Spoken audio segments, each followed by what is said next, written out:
accompagné d'Henri-Jean Servin. Un petit peu d'histoire pour commencer. Oui, parce que vous savez qu'on approche de la fin de la guerre, c'est l'été 18, donc on arrive dans la fin des célébrations du centenaire de la Première Guerre. Voici que la victoire approche, c'est l'objet d'un numéro spécial du magazine L'Histoire sur la fin de la guerre 14-18 et sur le changement d'air. Les structures sociales sont complètement chamboulées, avec par exemple les nombreux mutilés, que ce soit les gueules cassées pour les soldats défigurés qu'on va voir ici à droite, ou bien vous verrez à gauche cette photo d'un ancien soldat qui est amputé, on le voit en 1919, sans compter plus d'1 million d'hommes jeunes en France qui sont morts, donc beaucoup de femmes ne trouveront pas de mari dans les années 20 à cause de la guerre. La Première Guerre mondiale fut aussi une guerre particulièrement stupide parce qu'elle fut interminable, plus de 4 ans, alors que dès 1915-16, il apparaît presque certain que les Allemands, les Autrichiens ne pourront pas gagner parce qu'ils sont en forte infériorité numérique et ils n'ont plus rien à manger. Donc il est évident qu'ils vont perdre. Mais les militaires allemands s'entêtent, ils ne veulent pas le reconnaître. Le lobby militariste en Allemagne va même pourrir l'après-guerre.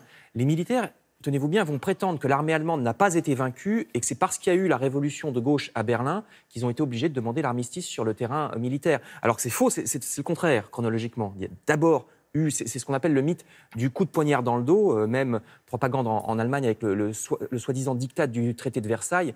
En réalité, les conditions imposées par la France à l'Allemagne en 1918 furent moins dures que celles imposées à la France par l'Allemagne en 1870.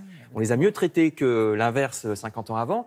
Donc, contrairement à ce que vont prétendre les nazis, par exemple, dans leur propagande électorale, donc il y a vraiment eu un effondrement militaire de l'Allemagne et seulement après la révolution socialiste à Berlin, et non pas le contraire.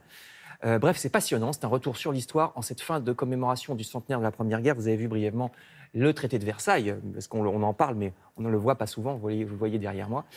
C'est dans le magazine L'Histoire. Dans le même ordre d'idées, si vous êtes fan de l'émission Faites entrer l'accusé, vous aimerez cet opuscule spécial été, c'est toujours de l'histoire, numéro 1 d'un magazine qui s'appelle Christophe Ondelat raconte, parce que c'est lui qui a créé l'émission télévisée. Ce magazine est consacré, vous le voyez, aux grandes criminelles, au féminin. Certaines ont marqué les mémoires. Simone Weber, avec son air de gentille mamie, mais pourtant la bonne dame de Nancy, en 85, est accusée d'avoir découpé son amant avec une meuleuse, carrément. Célèbre également Violette Nozière, cette fois, on est dans les années 30, qui assassine son père. Souvent, il y a une violence presque incompréhensible, comme dans le cas, par exemple, des sœurs Papin. C'était deux domestiques, les sœurs Papin.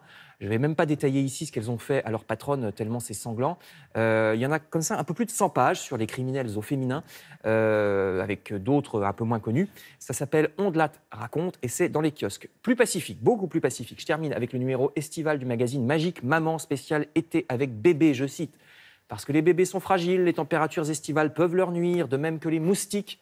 Sachez que les sprays anti-moustiques pour adultes ne sont pas forcément adaptés aux très jeunes enfants, il faut des produits spécifiques.